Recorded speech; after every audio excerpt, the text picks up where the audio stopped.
they started getting sucked in. You're looking at video of cars on the Fall Creek Motors lot as they were swept away by rushing water from the nearby creek, captured after workers had to abandon plans to save part of their inventory and save their lives. He comes up out of the water and grabs hold of like the bumper of that little Beetle to get pulled out. And that's when I said, no more. Absolutely no more. Because I mean, he could have drowned.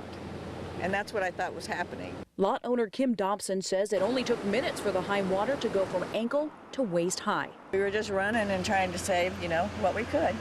Kim showed us where the cars were sitting before the rain started. If this motorhome just could have gone, that would have been fine. Right near this motorhome that didn't budge, 8 cars were completely flooded, considered a total loss. 5 cars were claimed by the floodwaters. 2 were pulled out of the mud, but the other 3 floated downstream. A short time later, they were spotted by a few neighbors. We followed Dobson to a location about a mile away.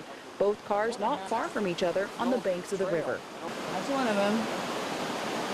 That's another one. It may be days until they're pulled out. The other car still missing. This usually calm waterway. And the kids go down and take the dog in there and skip rocks and things. It's just a little bitty creek. Wreaking havoc along its shoreline.